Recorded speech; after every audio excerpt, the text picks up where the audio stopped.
All of his co-workers were gone. What could it mean? Stanley decided to go to the meeting room. Perhaps he had simply missed a memo.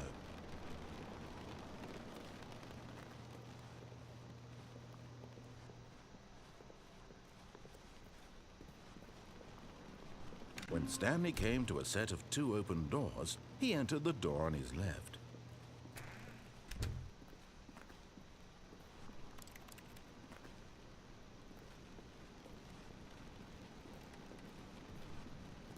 Yet there was not a single person here either. Feeling a wave of disbelief, Stanley decided to go up to his boss's office, hoping he might find an answer there.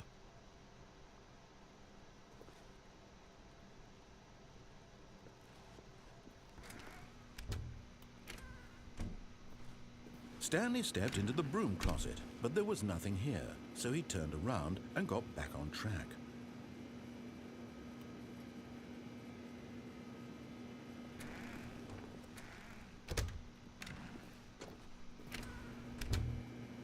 There was nothing here. No choice to make, no path to follow, just an empty broom closet. No reason to still be here.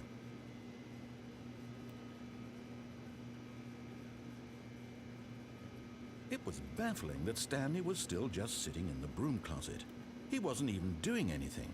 At least if there was something to interact with, he'd be justified in some way. As it is, he's literally just standing there doing sweet FA.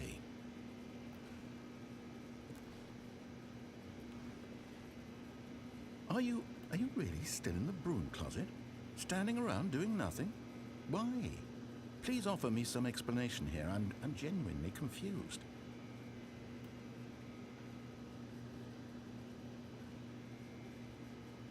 You do realize there's no choice or anything in here, right?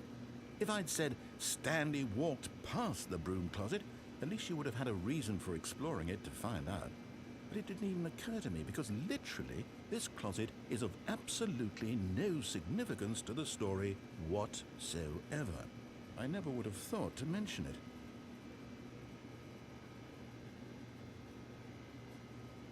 Maybe to you this is somehow its own branching path. Maybe when you go talk about this with your friends, you'll say, "Oh, did you get the broom closet ending? The broom closet ending was my favorite." I hope your friends find this concerning.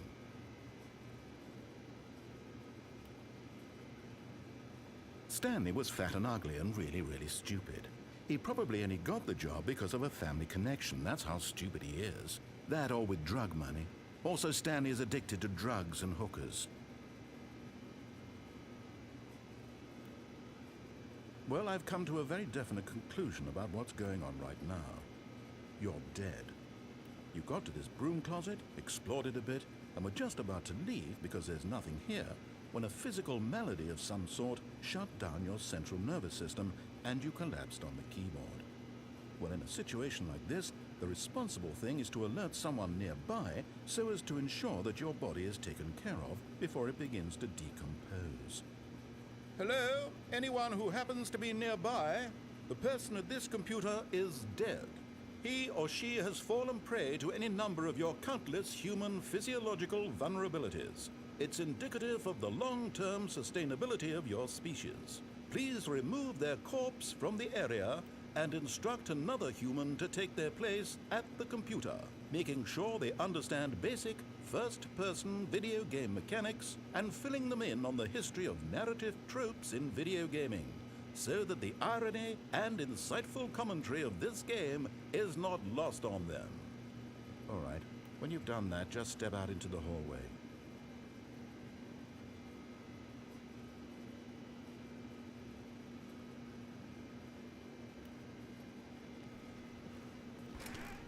Ah, second player. It's good to have you on board. I guarantee you can't do any worse than the person who came before you. You too? Unbelievable. I'm at the mercy of an entire species of invalids. Perhaps there's a monkey nearby you can hand the controls to. A fish? Fungus? Look, you can hammer out the details. I'm not particularly picky. I'll just be waiting for when you're ready to pick up the story again.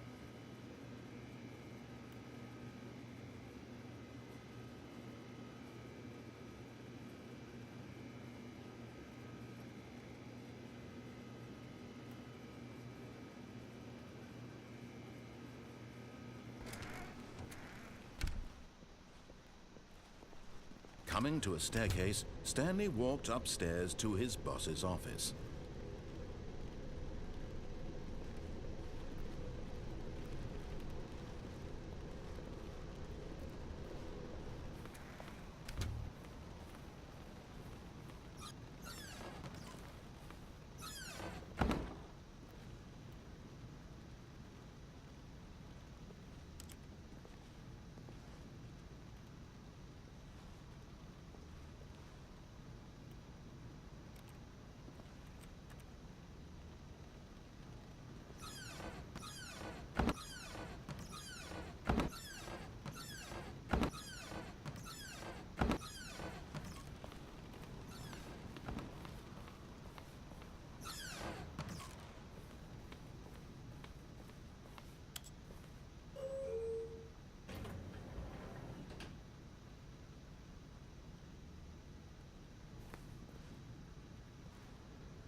The moment he entered his manager's office, Stanley froze in his tracks. Not a living soul anywhere.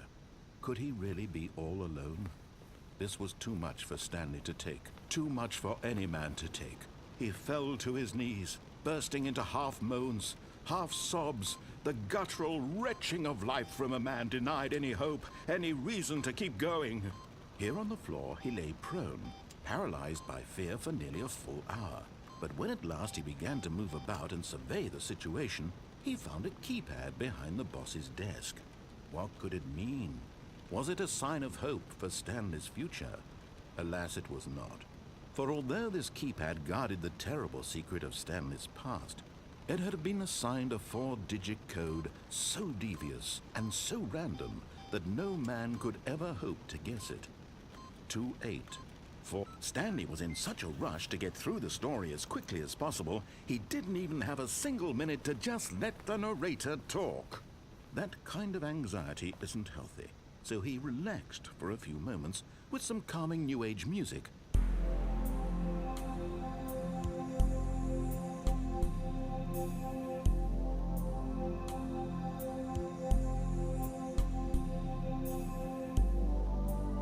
Feeling soothed and rejuvenated, Stanley calmly walked forward into the opened passageway.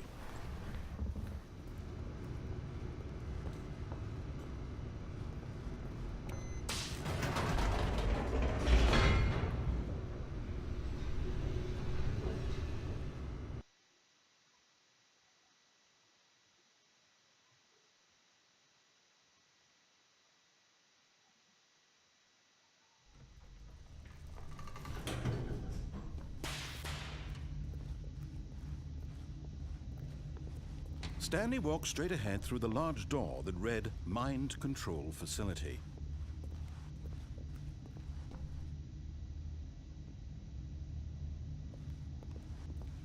Although this passageway had the word escape written on it, the truth was that at the end of this hall, Stanley would meet his violent death.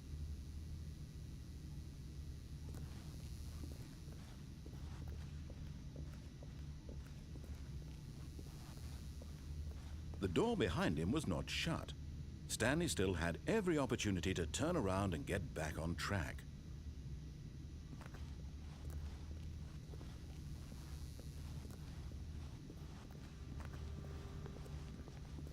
At this point, Stanley was making a conscious, concerted effort to walk forward and willingly confront his death.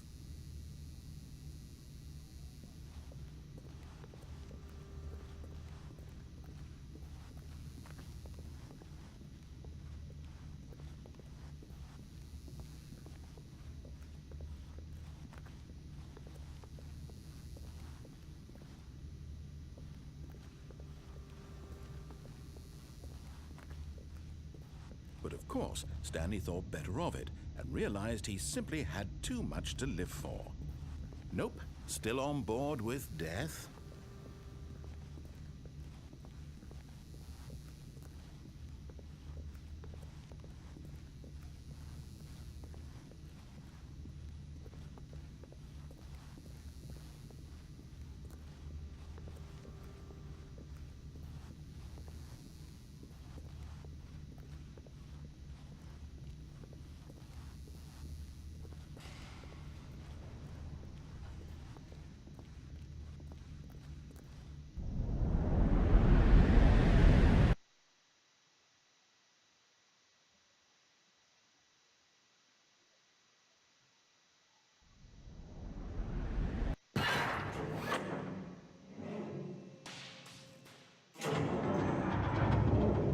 As the machine whirred into motion and Stanley was inched closer and closer to his demise, he reflected that his life had been of no consequence whatsoever.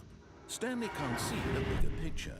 He doesn't know the real story, trapped forever in his narrow vision of what this world is. Perhaps his death was of no great loss, like plucking the eyeballs from a blind man. So he resigned and willingly accepted this violent end to his brief and shallow life. Farewell, Stanley.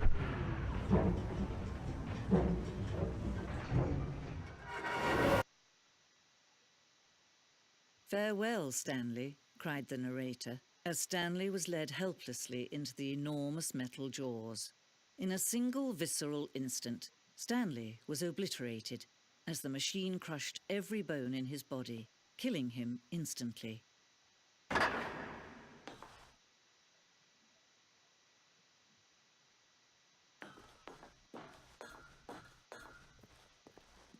And yet it would be just a few minutes before Stanley would restart the game, back in his office, as alive as ever.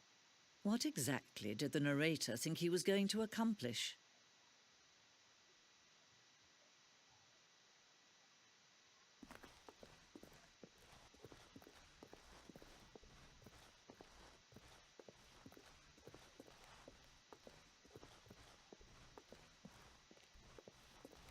When every path you can walk has been created for you long in advance, death becomes meaningless, making life the same. Do you see now? Do you see that Stanley was already dead from the moment he hit start?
Oh, look at these two. How they wish to destroy one another.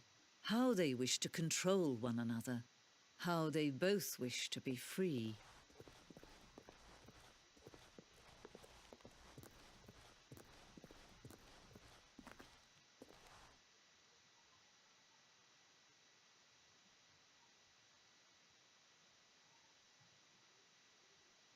Can you see? Can you see how much they need one another? No, perhaps not. Sometimes these things cannot be seen. But listen to me. You can still save these two. You can stop the program before they both fail. Push escape and press quit. There's no other way to beat this game. As long as you move forward, you'll be walking someone else's path. Stop now and it'll be your only true choice. Whatever you do, choose it. Don't let time choose for you. Don't let time choose.